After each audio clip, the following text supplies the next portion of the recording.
Hello, good evening, SM viewers. This is Satellite Media. Let us look at how the North Central is gradually emerging as a major political bloc in Nigeria.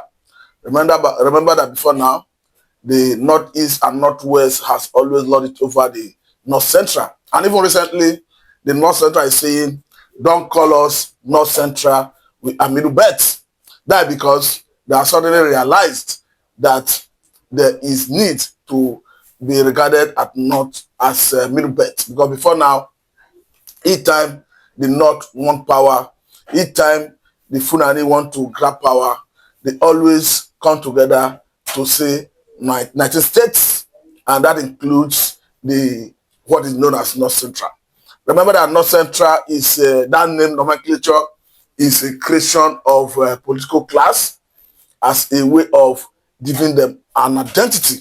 But however I look at it, I think gradually the North Central is realizing their potential in terms of their resources of having about 53%, if not 63% of the landmass in the north. Of course, we understand that Benue, for instance, is the basket food of the nation.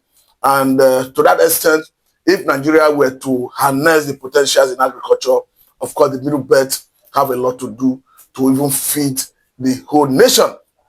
Even recently, when someone from the northern part of the country said that if not for insecurity in the north, that the north have what it takes to feed the whole nation, I think it was the North Central he was supposed to refer to, because it is the North Central that actually have that potential.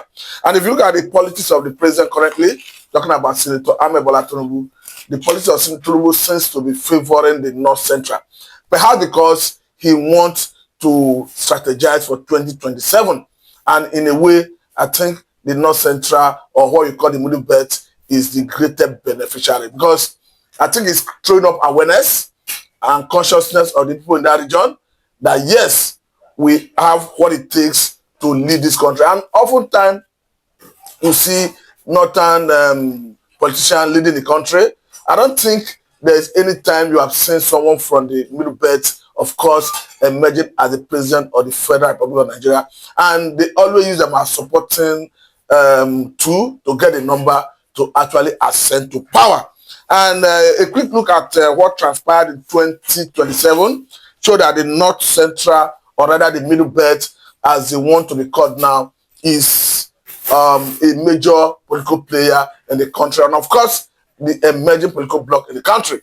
Because in that 2023 presidential election, we understand that Obi got almost 3 million in that region. Even President Ahmed Bola Tinubu got about 2 million. And Atiku Abubakar got about 2.6 million. So it's going to show that they can use this, of course, numerical strength to negotiate for power when it comes to the next round of election. So from what we are seeing, the style of Tinubu's politics seem to be favoring it, because Tinubu is trying to strategize ahead of 2027. To that extent, we have seen in the recent past where the president will be signing into law North Central Development Commission. And many people have argued that, of course, people from that area, from that zone, have argued that what it ought to be is Middle Belt Development Commission. But however I look at it, I think it's a commission that will be saddled with the responsibility of developing the Middle Belt. And hitherto before now, I don't think any president would have loved to even give attention to the particularly presidents of northern extraction, because they don't often want to let that region understand the potentials in them. But this time around, because Tinubu want to strategize ahead of 2027, I think even when he, at the instance of his assumption of office, we saw the speed of life with which he gave that same region the secretary to federal government, talking about George Akume.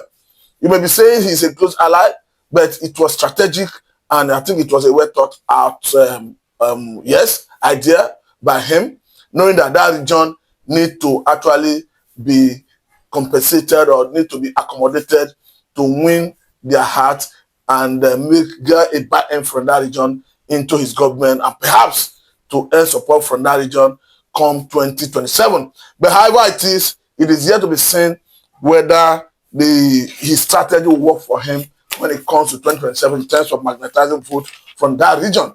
But let us look at, because I think the reason the president may be doing that is not far-fetched, because we have seen serious mounting opposition against the government for the North.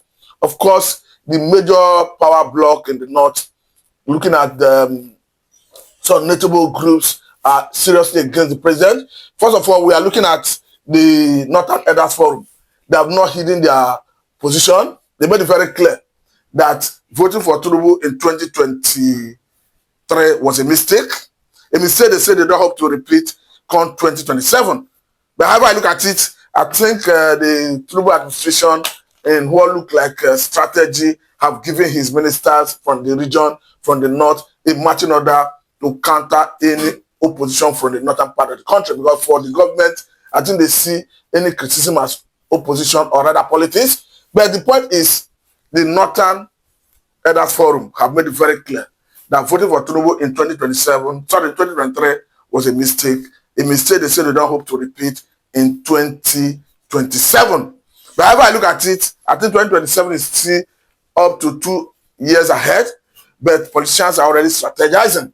I've only seen the lives of Bauchi State Governor, talking about Bala Mohammed, who, of course, went vocal the other time. He was very resolute in his position that the president have failed to deliver on his promise to the people. Particularly when the issue of tax reform bills were from Bona, though the issue is still kept in abeyance. It have not been concluded. And the same Bala Mohammed was very vocal, criticizing the government that the policy, or rather, yes, the reform, tax reform, is against the North. And of course, at the point, he made it very clear that if the president is not ready to listen, that the North will show him their true color. Of course, that made the presidency to latch out at him, which at the time the presidency regarded as a threat, though the man in question have since said that he never threatened the president. But however I look at it, I think the Bala Mohammed is someone who is known for his serious criticism against this government. We have even seen his own criticism getting to the point of attacking a wiki the other time, where he fell out with Wiki. And of course, we have seen the lives of former House of Reps Speaker coming to the aid of Wiki, talking about Dogara, telling Bala Mohammed that actually Wiki sponsored this election. But that's by the way anyway. We are looking at mounting opposition from the North against a Tinubu government. We have seen the lives of Garos Galolo. Of course, Dr. Garos Galolo is a man who have not hidden his position, or rather opposition against this government of Senator Amebola Tinubu.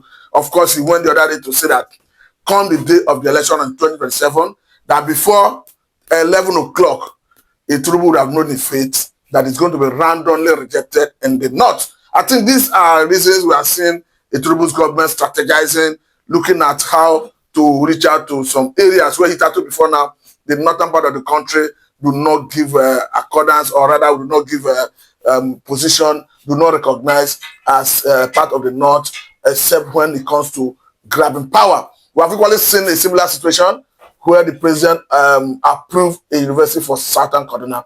Of course, the controversy that came from the northern part of the country, where some people were arguing that the university Tinubu gave to Southern Kaduna was a strategy to divide the North. So people were wondering, so hitherto before now, it was deliberate that you don't bring development to those areas, and we are seeing the reckless excesses of Fulani headers in that region over the years. And the presidency currently, I think he's realizing, or rather latching on that to woo the people, or of course get support of them. I think a similar scenario happens in Plateau. I think Plateau is another area where the North often neglect. And if you look at all this area where they neglect, I think it has to do with areas where they have Christian dominated.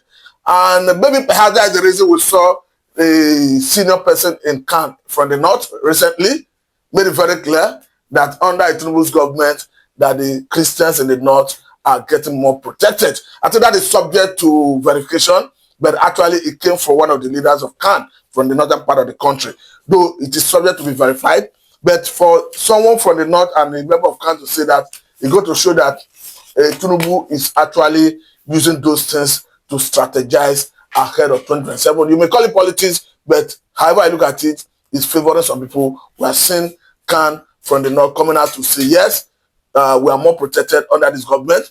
And we have seen people from South Carolina coming out to jubilate over that developmental project, which, of course, some northern part of the country, some members of northern part of the country are coming out to say, we are not, you are dividing the north. Then again, during that same issue of child reform bill, we have seen the likes of the governor of Borno State, of course, who is supposed to be an ally of the president, coming out to say that this bill is against the north and the north will not support it. We've already seen the lies of Senator Abunigi, of course, that is from Bauchi State, coming out to say that the north would prefer a status quo to be maintained, as according to him, the north is better or well positioned to benefit with the current status quo rather than vulcanizing or altering it. So it's going to show that the north is actually the greatest beneficiary of the current fraudulent nature of Nigeria.